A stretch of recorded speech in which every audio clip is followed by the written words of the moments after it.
আল্লাহ সুবহানাহু ওয়া তাআলা সামুদ জাতি নামে একদল জাতি ছিল ওই পৃথিবীর মধ্যে। আল্লাহ তাআলা তাদেরকে অন্য রকমের ক্ষমতা দান করেছিলেন। বড় বড় আস্ত পাহাড়কে তারা বাড়ি ঘরে রূপান্তর করতেন, পাথরের পাহাড়কে তারা সুন্দরভাবে কারুকার্য করতেন, সুন্দর প্রাসাদে তারা রূপ দিতেন। বড় বড় পাথরের পাহাড়, সেই হাজার হাজার বছর আগে, যেই সময় প্রযুক্তির কোনো ছোঁয়াও ছিল না। প্রযুক্তি বলতে কি তারা বুঝতেও না। এই তাদের হাত দিয়ে বিশাল আকারের পাহাড়গুলোকে তারা ঘর বাড়িতে রূপান্তর করতেন, প্রাসাদ অট্টালিকা বানাতেন। এই শক্তি, এই মেধা, এই বুদ্ধি আল্লাহ তাআলা সামুদ জাতিকে দিয়েছিলেন। কিন্তু ওই সামুদ জাতি রব্বুল আলামিনের পক্ষ থেকে এই শক্তি পাওয়ার পরে, এই ক্ষমতা পাওয়ার পরে তারা আল্লাহ সুবহানাহু ওয়া তাআলার উপর ঈমান আনে না। তারা তাদের এই জ্ঞানকে, তারা তাদের এই শক্তিকে, নিজেদের শক্তি, নিজেদের জ্ঞান, তাদের এই কাজগুলোকে নিজের কর্মে, নিজের দক্ষতায় অর্জন বলে তারা এটা নিয়ে গর্ব করত, অহংকারী হয়ে গিয়েছিল। আল্লাহ সুবহানাহু ওয়া তাআলা সামুদ জাতির নিকট সালেহ আলাইহিস সালাতু ওয়াস সালামকে প্রেরণ করেন। আল্লাহ পাক কোরআনে সূরা আরাফের ৭৩ নম্বর আয়াতের মধ্যে বলেন, ওয়া ইলা সামুদ আখাহুম সালিহা ক্বালা ইয়া কওমি ইবুদুল্লাহা মা লাকুম মিন ইলাহিন গায়রুহু। আল্লাহ পাক বলেন, আমি সামুদ জাতির কাছে তাদের ভাই সালেহকে পাঠালাম। তাদের ভাই বলতে আল্লাহ তাআলা নবী রাসূল যাদেরকে পাঠাইতেন, সহগোত্রীয় পরিচিত লোকদেরকে নবী হিসেবে আল্লাহ তাআলা নির্বাচন করতেন। আল্লাহ বলেন, ওয়া ইলা সামুদ আখাহুম সালিহা, আমি সামুদ জাতির কাছে তাদেরই ভাই সালেহকে নবী হিসেবে প্রেরণ করলাম। আমার নবী সালেহ যখন তাদের কাছে গিয়ে দাওয়াত দিলেন, ক্বালা ইয়া কওমি ইবুদুল্লাহা মা লাকুম মিন ইলাহিন গায়রুহু, আমার জাতি, যে আল্লাহ তোমাদেরকে এত ক্ষমতা দিলেন, যে আল্লাহ তোমাদের মাথার মধ্যে এত জ্ঞান দিলেন, যে আল্লাহ তোমাদের কলবের মধ্যে, তোমাদের মেধার মধ্যে এই মেসেজ, এই জ্ঞান আল্লাহ তাআলা দিয়ে দিলেন যে পাথর কিভাবে কাটতে হবে, পাহাড়কে কিভাবে ঘরে পরিণত করতে হবে। ওই আল্লাহর একাত্মতা স্বীকার করো, ওই আল্লাহকে রব হিসেবে তোমরা মেনে নাও। এইভাবে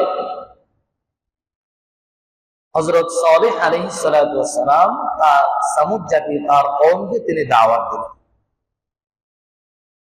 দাওয়াতের পরে কিছু ঈমানদার, শুরুতেই যারা ঈমান এনেছেন তারা এনেছেন, আর বাকিরা বললেন, তুমি যদি আল্লাহর মনোনীত রাসূল হয়ে থাকো, কিছু প্রমাণ আদি পেশ করো, কিছু প্রমাণ দাও, কিছু মুজিজা, কিছু কারামত, কিছু অলৌকিক কিছু ঘটাও, যা দেখে আমরা বিশ্বাস করতে পারি যে আসলে তুমি আল্লাহর প্রেরিত রাসূল। তো তারা বললেন, আমরা যেই পাহাড়কে কেটে সুন্দর অবয়ব দান করি, তাদের ভাষা অনুযায়ী, তাদের ক্ষমতা বলে, তারা বলে যে আমরা যেই বুদ্ধি খাটিয়ে, শ্রম দিয়ে এত শক্ত পাহাড়কে কেটে সুন্দর প্রাসাদে রূপান্তর করি, ওই পাহাড় থেকে তুমি একটা উট বের করে দেখো, যদি বের করতে পারো তাহলে আমরা তোমার উপর ঈমান আনবো, তোমার রব তোমরা মেনে নিব। আল্লাহ সুবহানাহু ওয়া তাআলা এই সকল ঘটনা দেখার পরে রাসূলের মাধ্যমে, সালেহ আলাইহিস সালাতু ওয়াস সালামের মাধ্যমে এই ঘটনা তিনি বাস্তবে রূপ দিলেন। আল্লাহ পাক কোরআনের মধ্যে বলেন, ক্বাদ জাআতকুম বাইয়িনাতুম মির রাব্বিকুম, ক্বাদ জাআতকুম বাইয়িনাতুম মির রাব্বিকুম।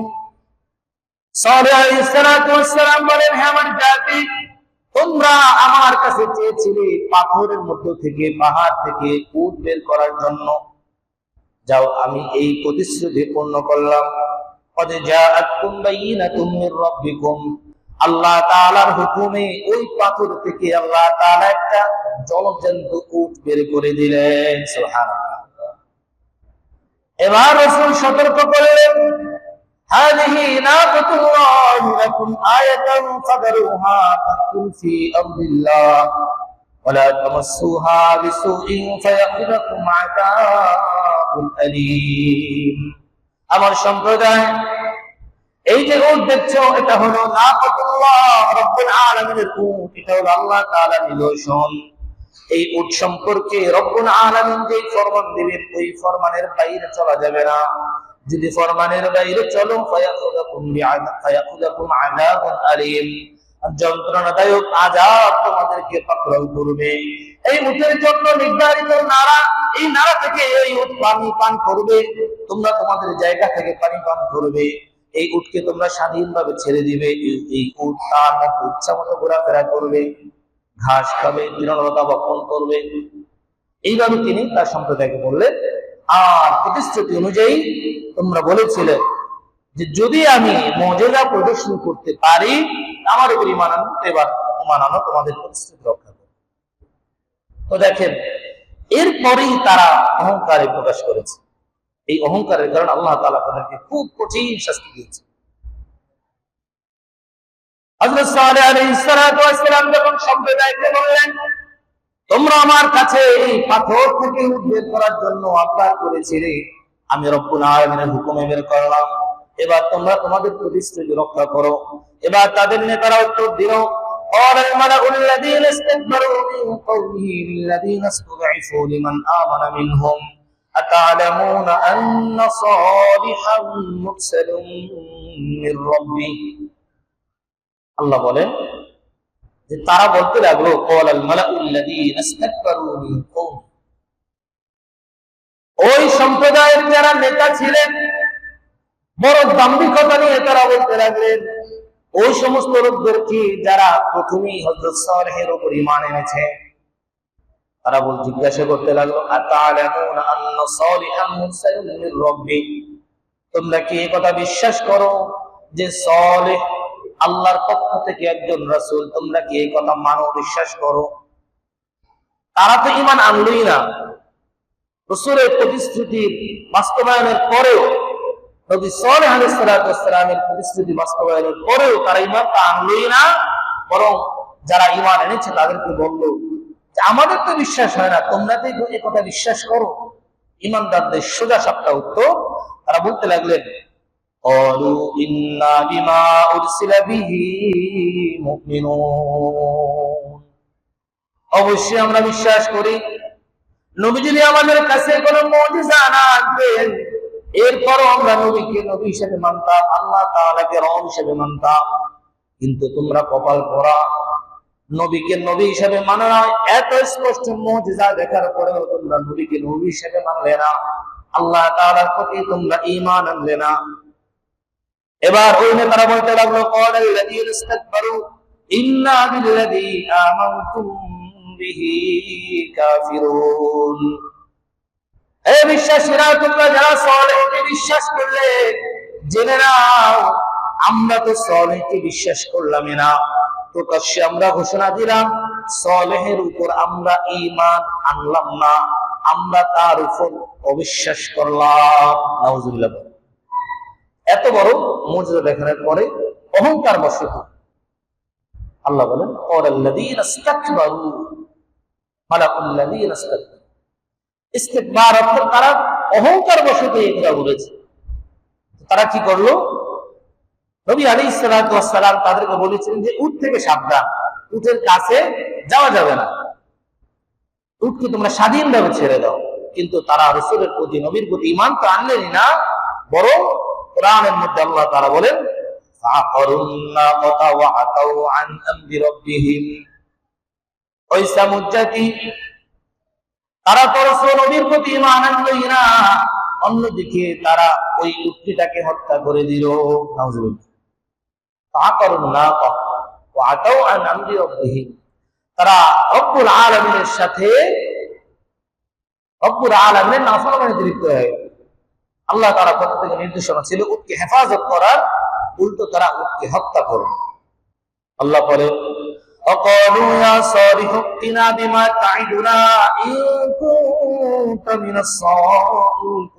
المرسلين কোরআনের মধ্যে আল্লাহ জানায় দেন ওই সামুদ জাতির অহংকার এত চূড়ান্ত পর্যায়ে পৌঁছেছিল, তারা তো রাসূলের প্রতি ঈমান আনে নাই। দ্বিতীয়ত তারা প্রকাশ্যে কুফরের ঘোষণা দিয়েছে।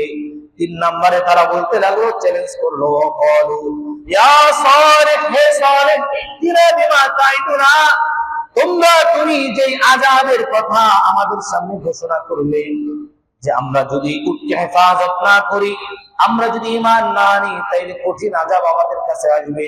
ইতিনা বিমা তাইদুনা, পারলে ওই আযাব এনে দেখাও। নাউজুবিল্লাহ বলেন। কাকে চ্যালেঞ্জ করে? নবীকে। নবীকে চ্যালেঞ্জ করা মানে হলো সরাসরি আল্লাহ তাআলাকে চ্যালেঞ্জ করা।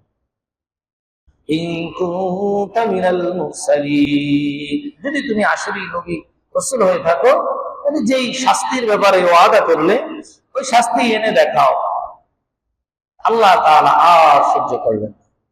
কোরআনের মধ্যে সূরা আরাফের ৭৮ নম্বর আয়াতের মধ্যে আল্লাহ তাআলা জানায় দেন, فأخذتهم الرجفة فأصبحوا في دارهم جاثمين।